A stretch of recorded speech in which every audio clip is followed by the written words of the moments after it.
Hoy el tema que vamos a tratar es relacionado al dolor. Soy la doctora María del Rosario López León, adscrita al Instituto Jalisciense de Alivio al Dolor y Cuidados Paliativos de la Secretaría de Salud, Jalisco. Soy médico anestesiólogo y angióloga paliativista. Lo primero que tenemos que ver cuando vemos sobre dolor o cuando hablamos de dolor, pues es definir qué es este término. Sabemos que el dolor es la causa más frecuente de consulta médica en todos los ámbitos. La Asociación Internacional para el Estudio del Dolor, la IASP, desde 1974 definió el dolor como una experiencia sensorial y emocional desagradable asociada con una lesión ística real o potencial o descrita en términos de dicho daño. Sabemos entonces que la percepción del dolor consta de un sistema neuronal sensitivo, o sea, los nociceptores, y sus vías nerviosas aferentes que responden a estímulos nociceptivos tisulares. La nocicepción puede estar influida por otros factores psicológicos como el sufrimiento, la ansiedad, la depresión y la desesperación también. De ahí que entonces sea una experiencia emocional. Algo muy importante, primero tenemos que ver lo que Sanders nos decía, tenemos un dolor total. El dolor total está constituido por un dolor físico, un dolor psicológico, un dolor familiar, un dolor espiritual y un dolor social también. Todos estos componen un dolor total. Para nosotros es muy importante determinar lo que es el dolor total, porque sabemos que el ser humano es un ente biopsicosocial y espiritual, de ahí que todas las partes son importantes a cuidar cuando estamos manejando el dolor. Sabemos que cuando nosotros estudiamos a un paciente en su parte física, tenemos que checar cuáles son sus causas comórbidas que están causándonos el dolor, cuáles son causadas también por el tratamiento o quizás también por una patología de cáncer. En el aspecto psicosocial es muy psicológico, perdón, es muy importante checar si el paciente tiene miedo al sufrimiento, si está deprimido, si es una experiencia o ha tenido una experiencia pasada de una enfermedad dolorosa. En el aspecto social, para nosotros es muy importante saber si nuestro paciente tiene pérdida de su rol, el rol que desempeña dentro de la sociedad. Y eso es muy importante porque para él eso también puede condicionar sufrimiento. O esta enfermedad actual que le está causando dolor también hace que tenga pérdida del trabajo o quizás él tenga también o ella tengan preocupaciones financieras o quizás una preocupación sobre el futuro de su familia, porque muchas veces también su familia depende de él. O finalmente también para él socialmente es muy importante la dependencia que ocasiona el tener esta enfermedad y también esto le produce un dolor total. Viendo la parte espiritual, es muy importante checar el enojo que tiene el paciente con la situación que está viviendo, un enojo por el destino que vive o un enojo inclusive con Dios. Hay que checar si también tiene pérdida de la fe o ha encontrado un significado diferente a esto, o también el hecho de tener un miedo a lo desconocido. Considerando todos estos aspectos, es muy importante que nosotros chequemos entonces qué es de todo esto lo que al paciente le está ocasionando dolor, porque muchas veces nos enfocamos solamente a la parte física, pero nos damos cuenta que es muy importante considerarlo todo para poder nosotros manejar el dolor en el paciente. Hablando de la clasificación o los tipos de dolor, tenemos pues que estos los tenemos que considerar de acuerdo a la duración del dolor, de acuerdo a su patogenia, la localización que tiene este dolor, su curso, la intensidad, los factores pronósticos de dolor y también la farmacología. Todo estos son factores importantes para poderlo clasificar. Nos vamos a ir hablando de cada uno de ellos.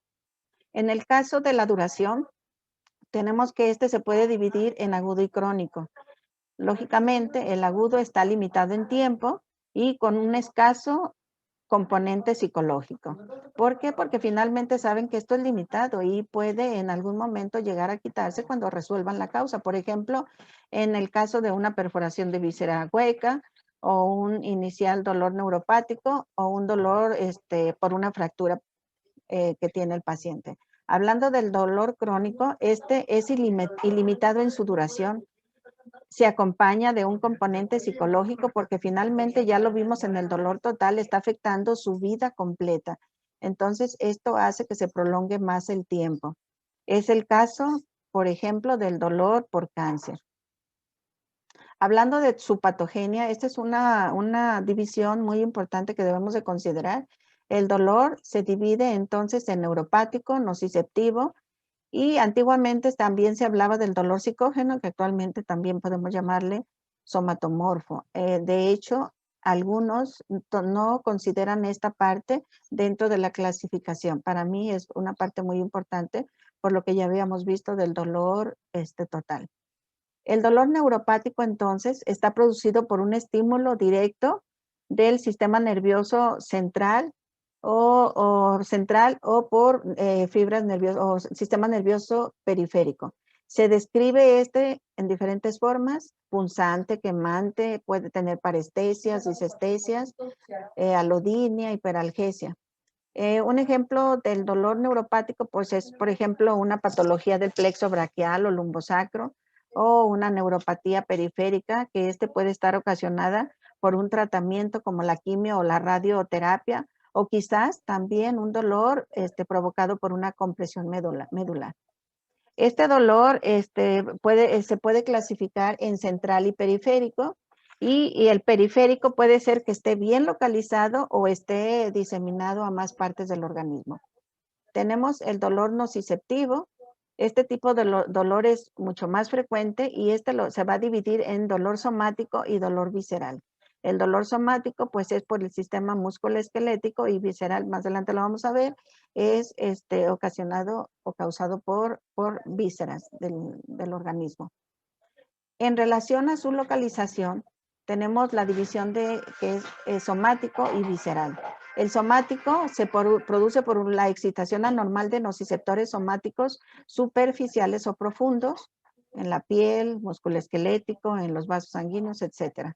Es un dolor localizado, punzante, y se irradia siguiendo trayectos nerviosos. El más frecuente es el dolor óseo producido por metástasis óseas, y el tratamiento debe de incluir siempre un antiinflamatorio no esteroideo.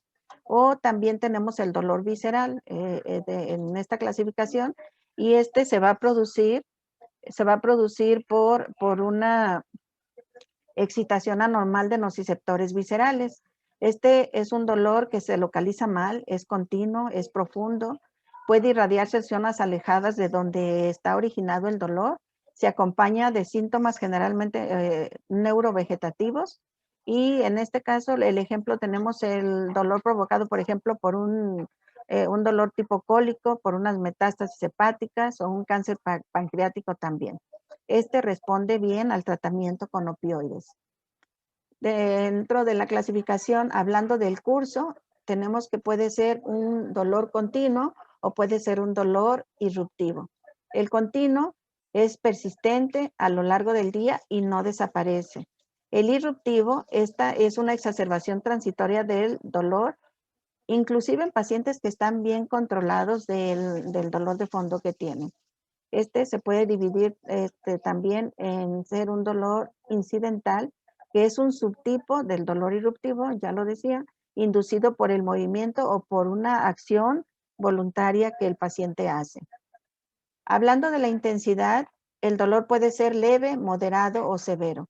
El leve puede realizar actividades habituales normalmente el paciente. Está el dolor, pero en una mínima cantidad. El dolor moderado interfiere con las actividades habituales y generalmente precisa de un tratamiento. Y el dolor severo, interfiere inclusive con el descanso, y en este caso utilizamos opioides mayores. Hablando de los factores pronósticos del dolor, tenemos que el dolor puede ser de difícil control o también llamado complejo.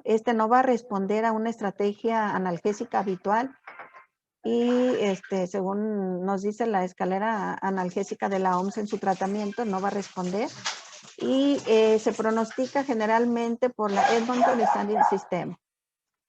Enseguida la vamos a ver. Este sistema nos está diciendo el dolor que puede ser de buen pronóstico cuando es estadio 1 o de un muy mal pronóstico cuando es estadio 2. El primero es un dolor visceral, óseo o de partes blandas, no es irruptivo, no hay existencia de distrés emocional, se escala lentamente los opioides y no hay antecedentes de enolismo o adicción a drogas. En el caso de un dolor de mal pronóstico, puede ser un dolor neuropático o mixto, un dolor tenesmoide rectal o vesical o de una causa desconocida. Es un dolor generalmente irruptivo y hay la existencia de distrés emocional también. Hay un incremento rápido en la dosis de opioides cuando estos están usando y generalmente en hay antecedentes de enolismo o de adicción a drogas. Hablando de farmacología, su clasificación es cuando responde bien a los opiáceos, como los dolores viscerales y somáticos, o cuando son parcialmente sensibles a los opiáceos, como en el caso del dolor óseo, en donde son muy útiles los antiinflamatorios no esteroideos, y el dolor por compresión de nervios periféricos, en donde es conveniente asociar también un esteroides. También los escasamente sensibles a opiáceos, como el dolor por espasmo de la musculatura estriada y el dolor por infiltración o destrucción de nervios periféricos, que nos va a responder a antidepresivos o anticonvulsivantes. Hablando de las características del dolor y sus mecanismos implicados, tenemos pues que a la hora de percibirse, los mecanismos van a ser el de transducción, transmisión, modulación y percepción. Aquí en la lámina nosotros lo estamos viendo. La transducción es a nivel más periférico, va hacia la parte central de la médula y se produce la transmisión, luego viene la modulación y a nivel central, en la corteza, es la percepción. Entonces, la transducción es un proceso por el que los estímulos nocivos son convertidos en potencial de acción a nivel de los receptores. La transmisión es un proceso por el que el potencial de acción se propaga de manera centrípeta y ascendente a través de las vías del sistema nervioso periférico y el sistema nervioso central. La modulación o antinocicepción es un proceso por el que la transmisión es atenuada en distintos niveles y la percepción es un proceso final por el que la transducción, la transmisión y la modulación interactúan con la psicología del paciente para crear la experiencia emocional y como tal subjetiva que se percibe del dolor. Esta es una neurona, nada más para recordar lo que es esta. Tiene su núcleo, está la vaina que es, tenemos aquí los nódulos de Ranvier en el axón y las bandas de mielinas. Estas son muy importantes. Y en toda su extensión del cuerpo y el axón, pues tenemos las dendritas. Las fibras nerviosas se van a clasificar según su tamaño y su velocidad en la conducción. De ahí entonces que nosotros tenemos las A alfa y las A beta, las A gamma, las A delta, las B y las C. Para nosotros en dolores son muy importantes las A delta, que son mecano, termo y nociceptoras. Su diámetro es menor a 3 micras y su velocidad es de promedio 15 metros por segundo.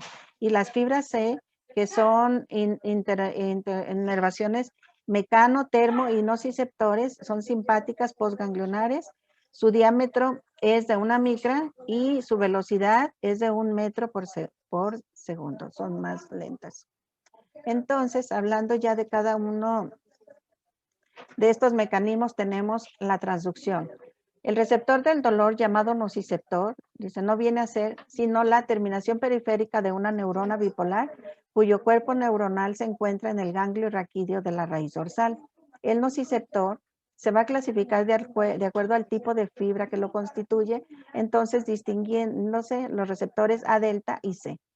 Las fibras A delta son mielinizadas, como ya vimos en lo que les mostré de la neurona, el dibujito, y las fibras C que son no mielinizadas y que su conducción vimos inclusive que es mucho más lenta. Estos tipos de nociceptores los vamos a encontrar a nivel de la piel, tejidos somáticos profundos. En cambio, a nivel visceral predominan los receptores de tipo C. La célula, a la hora de percibir entonces un estímulo doloroso, se van a liberar muchas sustancias que es como un caldo, que finalmente esto va a hacer que se transmita el impulso nervioso hacia el ganglio dorsal y de ahí se pase a la médula espinal. En este último nivel de tipo de estímulo que se despolariza el receptor varía de acuerdo al órgano en el que se encuentra. Por ejemplo, en el corazón vamos a tener un estímulo químico, en los pulmones hay vasoconstricción y congestión y edema. En las vías respiratorias es un estímulo mecánico y químico. En las vías biliares hay distensión, contracción e hipertensión. Y en el tracto genitourinario, la tracción, la distensión y la irritación, que estos son los que van a estimular al sistema nervioso. Entonces tenemos que la activación y la modificación en la sensibilidad. Esta se desencadena entonces el potencial de acción, modificando la sensibilidad hacia mediadores químicos. Cuando hay mayor sensibilidad, un upregulation, se liberan prostaglandinas, bradicidinas e histamina, y una menor sensibilidad, la down regulation, el óxido nítrico. Hablando entonces de la transmisión, las fibras nerviosas van a ingresar a la médula espinal por el surco posterolateral y se introducen en las láminas del asta posterior de la médula espinal.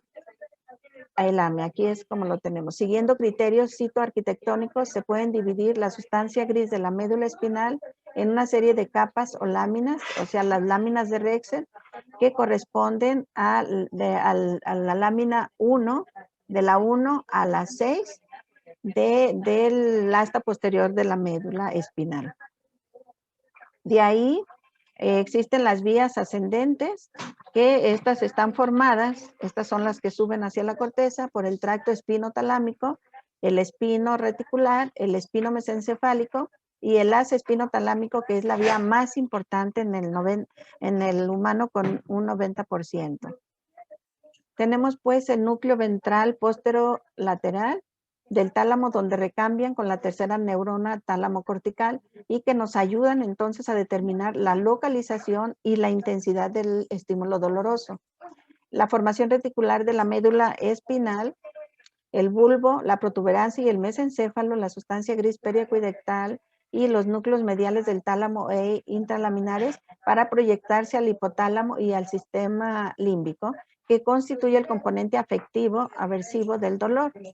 A nivel cortical, se activa de manera contralateral el área cortical somatosensorial primaria, encargada del aspecto sensorial discriminativo, y de manera bilateral activó el tálamo, el área somatosensorial secundaria, C2, y la ínsula. Entonces, no hay un área del dolor como tal, compleja sensación parece producirse cuando muchas regiones corticales y subcorticales son activadas simultáneamente.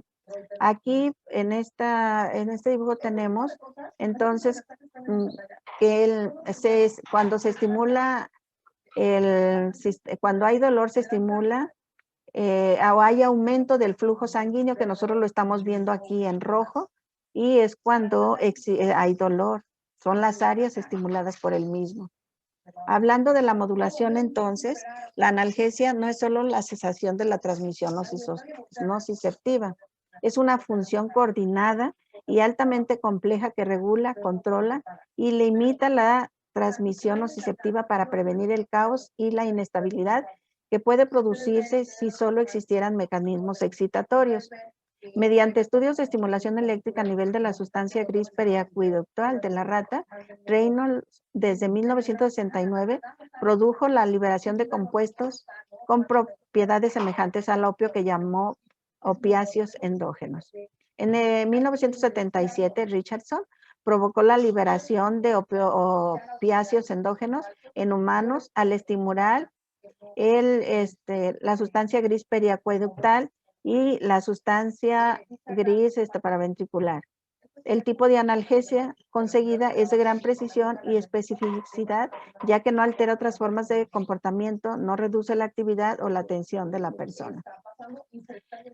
Aquí vemos que la Organización General de los Centros Nerviosos en el sistema descendente inhibidor del dolor, que nosotros lo estamos viendo aquí en azul, desde la corteza baja, y su relación con el sistema ascendente de transmisión nociceptiva, que la vemos en rojo.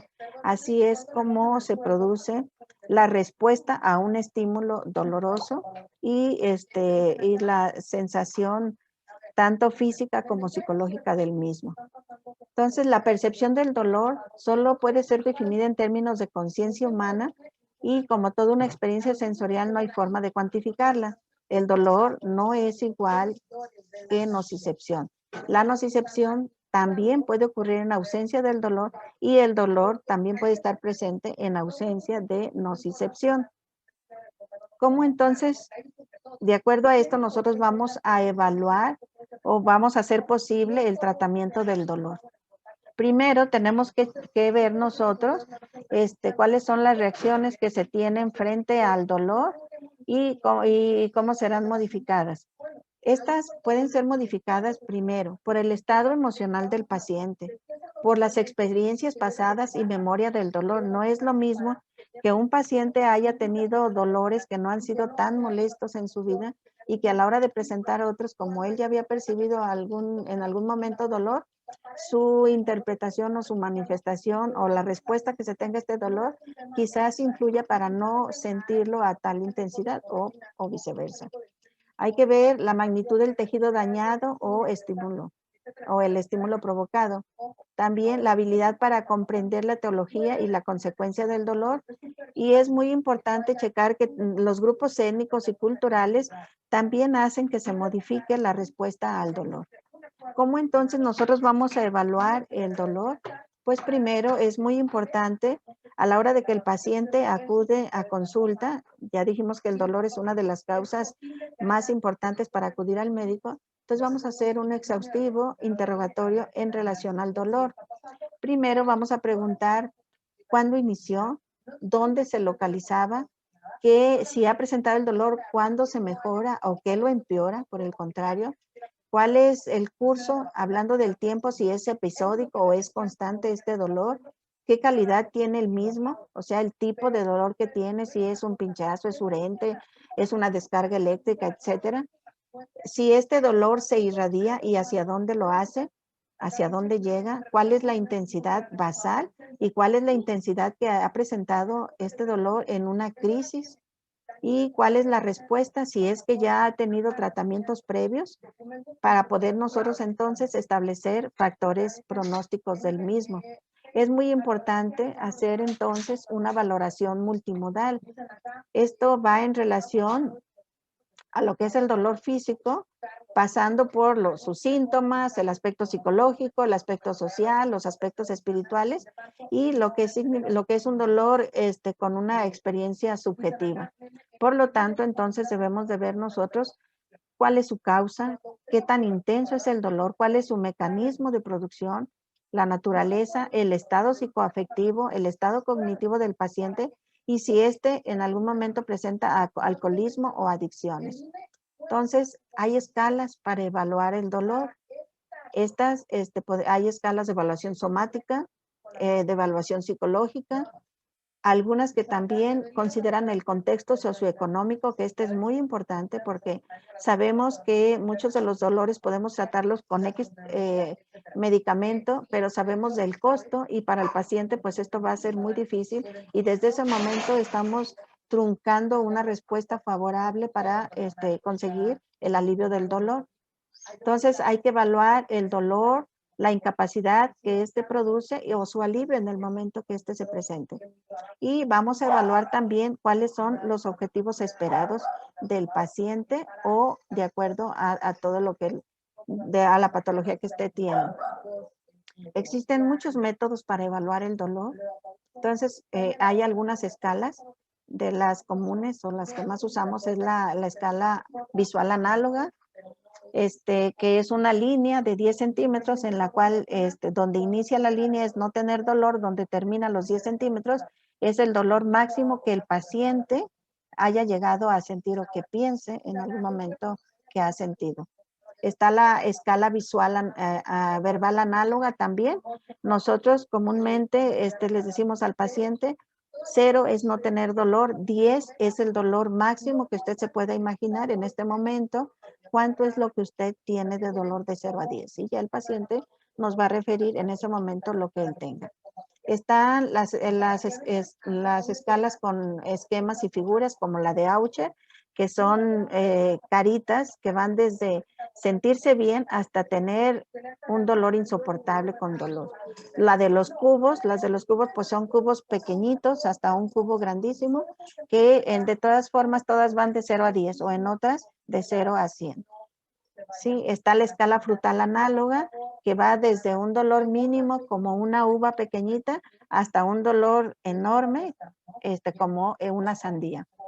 O la escala de grises de Loeser, como también esta escala de colores que nosotros en algún momento se pueden poner de los colores que prefiramos. Esta es una escala con colores rojos, ¿sí? Esta es la escala numérica de 0 a 10, como ya se los mencioné. Y también hay cuestionarios psicológicos como el de McGill o el de Melsack, que estos nos hablan de qué es o cuánto el paciente llega a tener el dolor. En pediatría es muy importante que nosotros determinemos cómo podemos medir el dolor. Nosotros lo podemos hacer con valores numéricos cuando el niño ya está en una edad en donde conoce los números, o con caritas, como es la escala de Ocher o los cubos o una escala frutal, o quizás nos vayamos a los datos demográficos del niño, sabiendo de acuerdo a la edad cuáles son los signos vitales que tiene y cómo se han modificado en algunos momentos que está pasando por su enfermedad, o inclusive las conductas que este niño ha cambiado desde que está presentando alguna enfermedad o algún dolor. Es muy importante la valoración psicológica del dolor. Su objetivo es encuadrar la experiencia del dolor en el contexto de la vida del paciente. Ya mencionaba yo anteriormente que no en todas las culturas el dolor se va a manifestar igual, ni en todas las formas de vida que el paciente ha tenido. Entonces, esto es importante tomarlo en cuenta. Hay que valorar el impacto en el funcionamiento personal. Sabemos que algunos de los pacientes pueden ser el que lleva pues la batuta en una casa o en un trabajo, y es muy importante lo que este dolor está limitando esta actividad o este funcionamiento del paciente.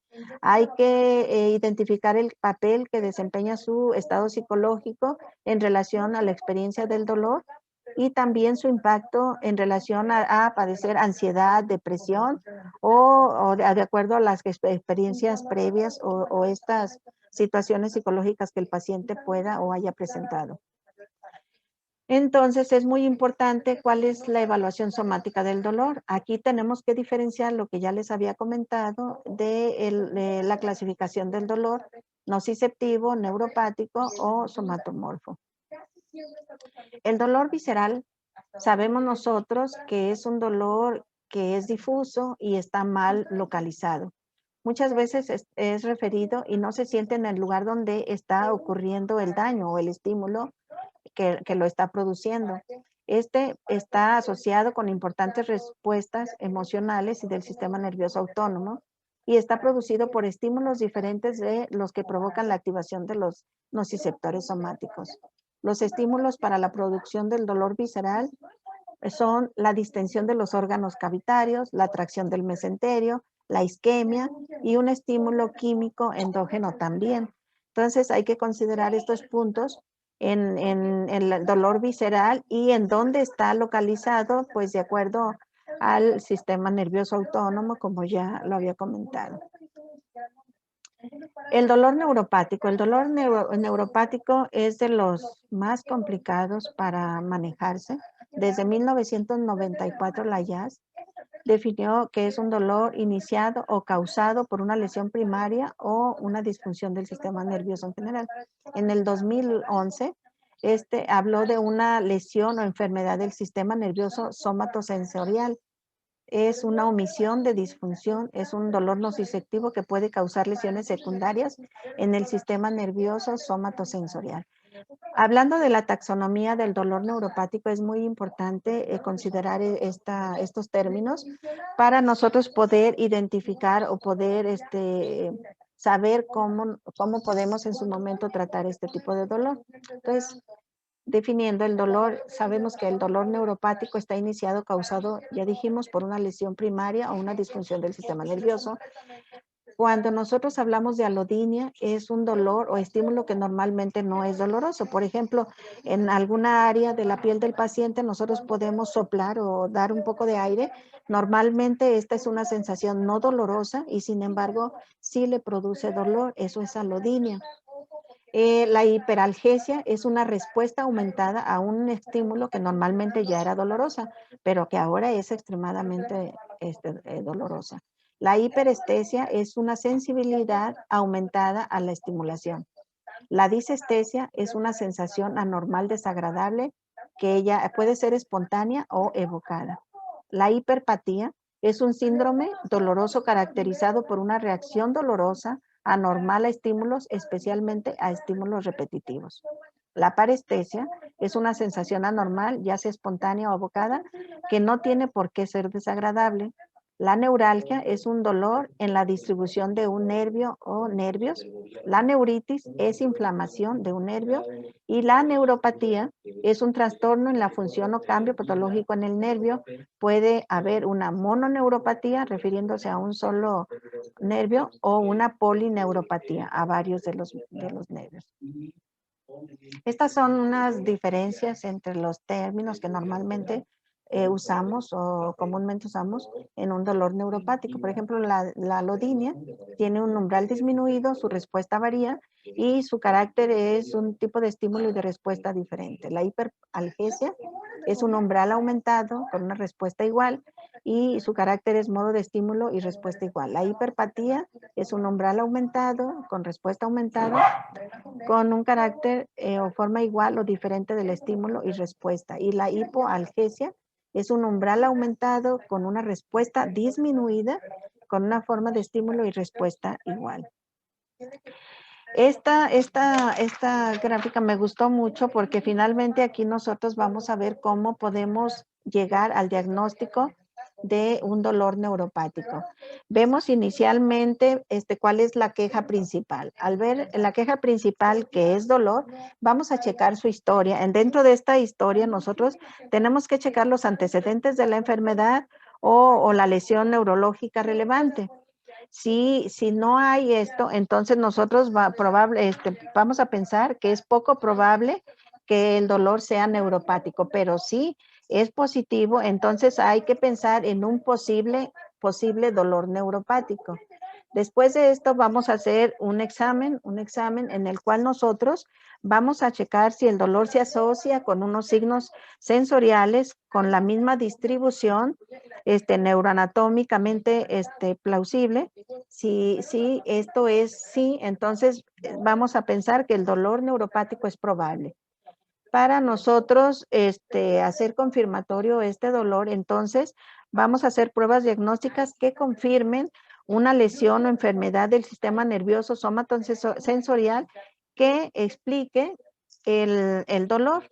Y con esto, entonces nosotros, si es positivo, vamos a definir entonces que ya es un dolor neuropático.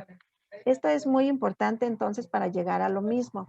Existe un cuestionario que, bueno, hay muchos más, pero este es de los más comúnmente utilizados y de los que más fácilmente nosotros podemos llevar a cabo en consultorio, que es el cuestionario de N4 para el diagnóstico de este tipo de dolor, en el cual se hacen algunas preguntas y de acuerdo a estas 4 preguntas se puede llegar a un puntaje total de 10. Si ya nosotros tenemos un puntaje de 4, Entonces tenemos una sensibilidad del 80% más o menos. Y si es arriba del mismo, pues ya más en un 88%. Entonces, las preguntas son muy simples. Nosotros le vamos a preguntar al paciente si tiene dolor en una o más de las siguientes, con las siguientes características. Si es un dolor como una quemazón, si es una sensación de frío doloroso o si es una descarga eléctrica, y solamente hay que poner un sí o un no. En la pregunta número 2 es si se asocia el dolor a uno o más de los siguientes síntomas en la misma zona. Si hay hormigueo o no hay hormigueo, pues ya se coloca la respuesta. Si es una sensación de alfileres o agujas, si hay entumecimiento, si hay picazón o comezón. El sí o no, pues no lo vamos a estar registrando. La pregunta número 3 es ya cuando hacemos nosotros el examen del paciente. En esta nosotros tenemos que checar el área del dolor. Dentro del examen físico, si va a mostrar uno o más de las siguientes características, si hay hipoestesia al tacto o si hay hipoestesia a los pinchazos, en un sí o un no. Y en la pregunta 4, si en la zona de dolor, el dolor puede ser causado o incrementado por un cepillado o un toque con un algodón, si es sí o no. Entonces, nosotros si vemos, estos son los 10 puntos que nosotros en el caso de que sean sí, vamos a sumar todos los sí y vamos a dar el puntaje final. Ya les decía que arriba de 4 puntos, pues ya pensamos en un dolor neuropático. Otro de los casos que nos inquietan mucho es el dolor por cáncer. El dolor por cáncer es una de las complicaciones más devastadoras y temidas por el paciente, inclusive también por sus familias. Y nos ocupa mucho este tipo de dolor en los cuidados paliativos. ¿Por qué? Porque esto va a producir más sufrimiento tanto en el paciente como en la familia. Y ya al principio de esta presentación les hablaba yo del dolor total. Y el dolor total pues va en relación a lo que el paciente tiene y a la gente que le rodea también, porque sabemos que en los cuidados paliativos nosotros, nuestra unidad a tratar es el paciente y su familia o los cuidadores del paciente. Este dolor se presenta en un 40 a 60% de tipo moderado. Ya vimos cómo se clasifica el dolor. De moderado a severo se va a presentar en esta intensidad, para lo cual generalmente pues se prescriben AINES. Desde 1982, la Organización Mundial de la Salud diseñó una escalera llamada analgésica. Enseguida la vamos a ver. Cuando nosotros tenemos un dolor de este tipo, pues es muy importante también checar si este paciente con este sistema de evaluación de síntomas, también de Edmonton, checamos nosotros en relación a si hay dolor, si hay cansancio, debilidad, si está somnoliento el paciente, náuseas, si presenta pérdida del apetito, si hay dificultad para respirar, si está desanimado, si está nervioso, intranquilo, ansioso, si duerme o no el paciente, si se siente o tiene una sensación de bienestar o otras cosas. El paciente puede sentir algo diferente a lo que esta clasificación nos dice. Esto también se va a calificar de 0 a 10, como las escalas que ya habíamos visto, y el paciente o la familia, en su caso, nos van a decir cómo lo encuentran en relación a esta escala de esas, y de esa manera nosotros vamos a saber hasta dónde podemos estar tratando al paciente y hacia dónde nos dirigimos en el manejo para que éste llegue a tener un adecuado control del dolor y sobre todo que tenga una buena calidad de vida o la mejor que se pueda tener en el caso de los pacientes con cáncer. Hablaba entonces de la escalera analgésica, que es una propuesta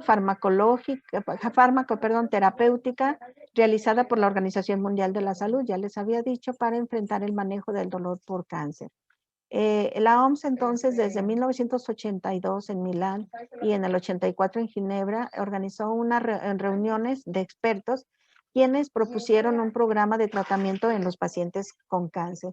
Y en 1986 se publicó la primera edición de Alivio al Dolor por Cáncer, realizando una segunda en 1996, actualizada con los nuevos conocimientos y adicionándose una nueva sección que va en relación a la disponibilidad de opioides. Esto es muy importante porque esta escalera nos habla del uso de opioides, pero finalmente si estamos en un lugar donde no los tenemos, pues es imposible llevarla a cabo. Por eso es muy importante esta última sección. Les hablaba pues que esto es para sistematizar el control o el manejo del dolor por cáncer. Y esto nos habla pues de acuerdo a la severidad o el tipo de dolor o la etiología, qué es lo que nosotros vamos a cambiar o a modificar en el tratamiento día a día para nosotros entonces controlar el dolor por cáncer. Esta es la escalera analgésica propuesta por la OMS. Van a encontrar ustedes muchas figuras en relación a la misma, pero todas nos hablan de un primero, segundo y un tercer escalón, actualmente ya el cuarto. En el primer escalón es un dolor que nosotros le llamamos leve, que va de una escala visual análoga de 1 a 4. En el segundo escalón hablamos de un dolor moderado con un EVA de 5 a 6. Y en el tercer escalón de un dolor severo con un EVA de 7 a 10. En cada uno de estos nosotros vamos a utilizar medicamentos diferentes. En el primer escalón podemos utilizar AINES, como el paracetamol también, y el metamizol para el control del dolor. Si esto no es posible, si el dolor no se ha llegado a controlar, entonces es cuando el dolor se hace más severo, nos vamos a un segundo escalón en el cual nosotros ya utilizamos opioides débiles como la codeína y el tramadol, que pueden asociarse inclusive con los medicamentos que utilizamos en el primer escalón. Si esto no es posible para controlar el dolor y se hace más intenso, entonces utilizaríamos los opioides potentes, siendo el principal o al que todos comparamos la morfina. Está también aquí el fentanilo, la oxicodona, la metadona, la buprenorfina, tapentadol e hidromorfona. Todos estos pueden asociarse, ya les decía, con los otros escalones. Pero en todos estos escalones del 1 al 3, nosotros podemos utilizar coadyuvantes según la situación clínica y la situación específica del dolor que el paciente pueda llegar a tener. Tenemos también dentro de la escalera analgésica lo que actualmente le llaman el ascensor del dolor. En lugar de la escalera, un ascensor en el cual cuando ya nosotros checamos al paciente, le hicimos un buen interrogatorio, una buena exploración y nos damos cuenta que este paciente con dolor ya ha tomado inclusive medicamentos, entonces no vamos a empezar si nosotros lo estamos tratando con el escalón número 1. Si el paciente ya tiene un dolor más severo, inclusive ya le han tratado con otros medicamentos, entonces ya nos vamos nosotros a utilizar o nos vamos directamente a un tercer escalón o a un cuarto para utilizar inclusive otras vías en el manejo del dolor, como vamos a ver más adelante. ¿Qué es lo que nosotros debemos considerar en el manejo del dolor? En el manejo del dolor primero tenemos que checar si el dolor está relacionado al cáncer. Si es un dolor crónico relacionado al cáncer, como ya les decía, si es un dolor no relacionado al cáncer o es un dolor crónico no maligno y que el paciente aparte tiene tolerancia a opioides. O es un dolor al final de la vida, que puede presentar cualquiera de estas situaciones, pero es al final de la vida. Es importante saber todo esto. Nosotros, de acuerdo al método, la filosofía pues se va a enfocar en 5 frases. Primero, si vamos a dar un tratamiento por boca, eso es la vía oral, tenemos que hacerlo con una dosis considerando el reloj. Eso es determinar el horario. Podemos darlo cada día, o sea, cada 24 horas o cada 12 o cada 8, cada 4. Va a depender de la necesidad que el paciente tiene. Vamos a considerar el escalón, como ya nosotros vimos la escalera analgésica de la OMS, pero algo bien importante siempre en esto es que debe de ser un tratamiento individualizado y siempre hay que tener atención al detalle.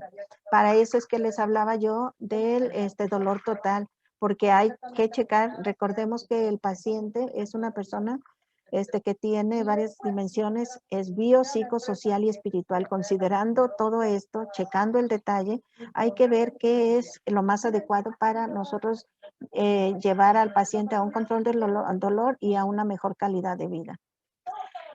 Bueno, Las vías de administración directas que tenemos de los medicamentos, pues es la intravascular, intramuscular, subcutánea, bueno, raquídea, intrapleural. Eso es directamente entra el medicamento al área específica donde tiene el dolor. Y la vía indirecta, pues tenemos la oral, sublingual, dérmica, conjuntival, respiratoria, rectal. Esto lo consideré importante, todos las conocemos, pero bueno, tenemos esa diferenciación entre directa e indirecta. El tratamiento invasivo intervencionista, pues tenemos los bloqueos diversos que pueden ser, pues, ser centrales o periféricos. Aquí ya nos iríamos a un cuarto escalón en el cual nosotros ya estamos utilizando una vía más específica para tratar el dolor de manera invasiva. Tenemos los TENS también, o sea, la estimulación eléctrica transcutánea, son estímulos que se dan en la piel para de esa manera que entre a la parte periférica inicialmente y de ahí se vaya el estímulo, como ya vimos a nivel central, para tener una mejor respuesta disminuyendo el dolor. La estimulación eléctrica central, la infusión de anestésicos locales o la inhibición química del componente simpático y otros.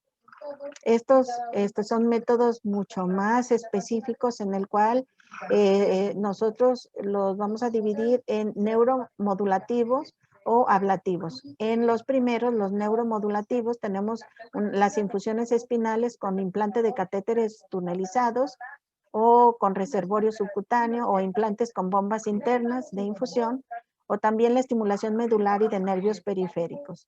Y tenemos los ablativos, o sea, aquí lo que se dice vulgarmente, vamos a matar el dolor con bloqueos nerviosos, neurolíticos, crioanalgesia o radiofrecuencia, que actualmente están manejados con ultrasonido con un muy buen resultado.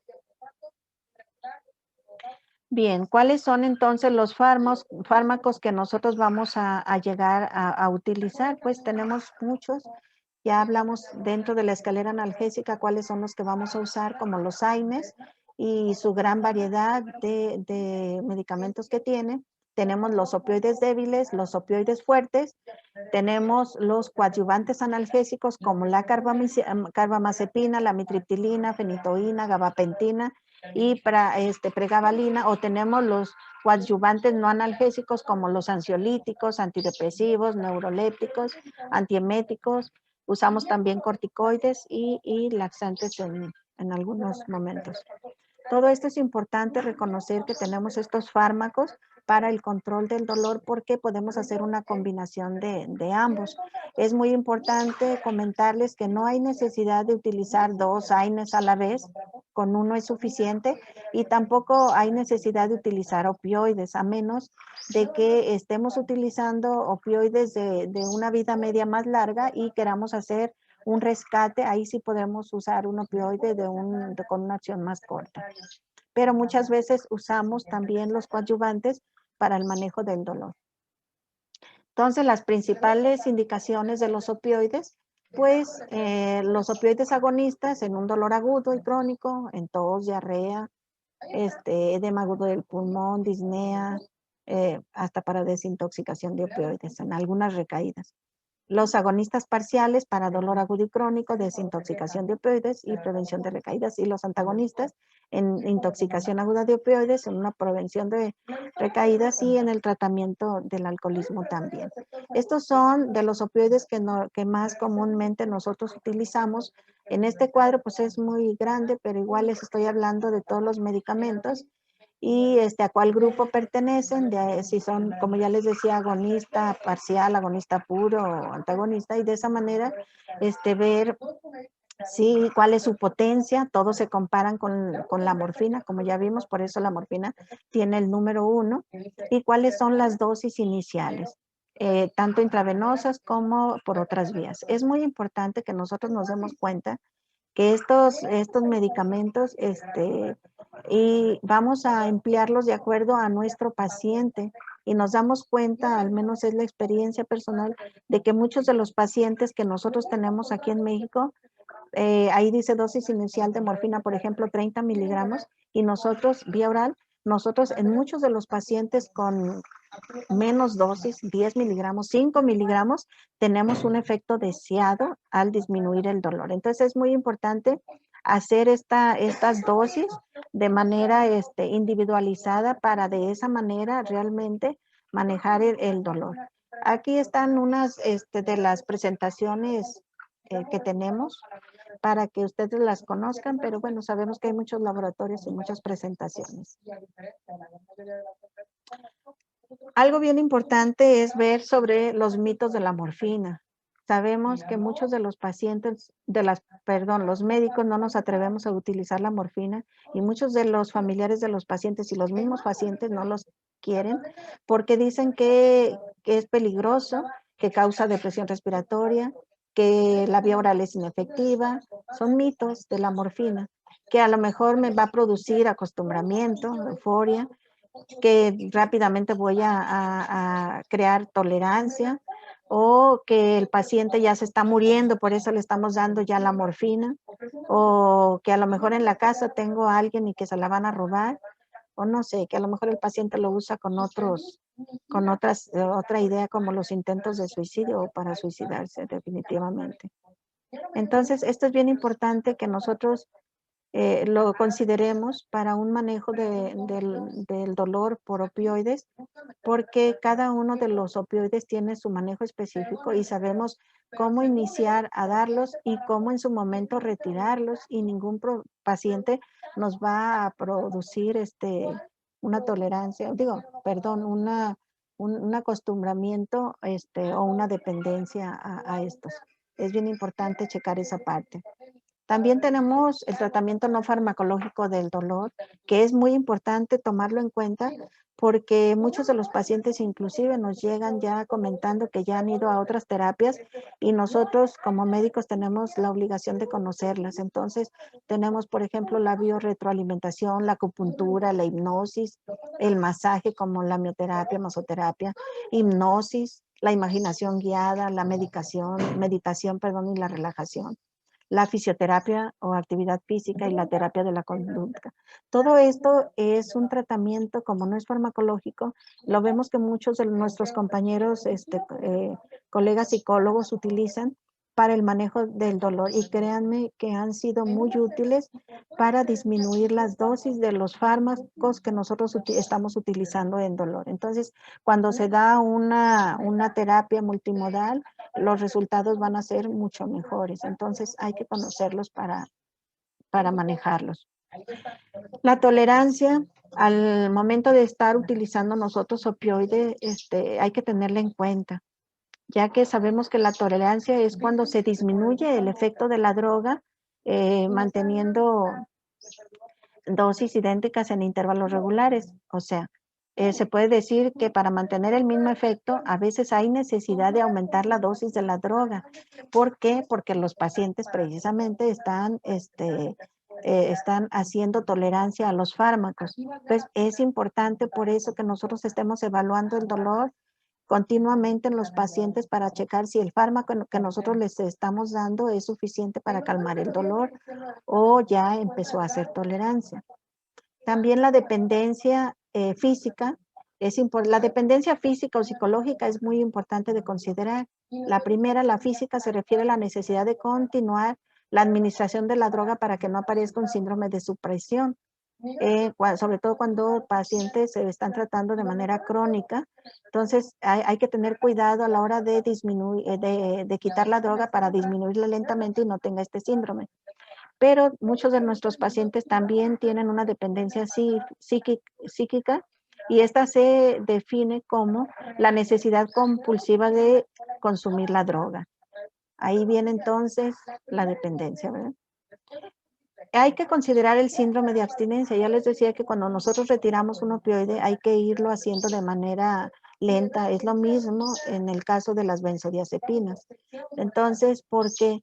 Porque a la hora de nosotros quitar el fármaco de manera brusca, se van a presentar los efectos indeseables que el paciente los va a sentir y va a volver nuevamente a la droga, va a tener nuevamente la necesidad de consumirlas, va a tener inquietud, irritabilidad, aumento en el dolor, náusea, puede tener vómito, insomnio, midriasis, taquicardia, diarrea, etcétera. Entonces es muy importante conocer este síndrome para tratar de no hacer que el paciente llegue a tenerlo.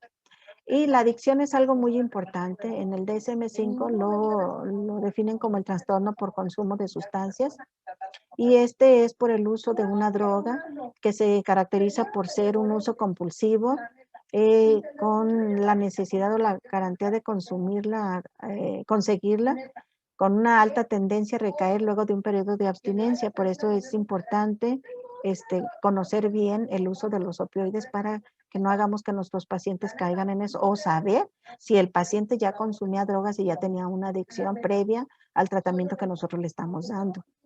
Ahora también es muy importante conocerla para cuando demos el tratamiento, pues tampoco evitárselos a los pacientes, porque ellos van a tener la necesidad de consumir un poco más de dosis para sentir el alivio del dolor. Pero es importante manejar el aspecto psicológico del paciente para entonces cambiar los o trastornos que él pueda tener, desórdenes en su vida cotidiana, trastornos de conducta o de otro tipo que el paciente pueda llegar a tener para tratar de manera adecuada. Bueno, pues muchas gracias. Esto es lo que yo les puedo hablar acerca del dolor y cómo diagnosticarlo y tratarlo.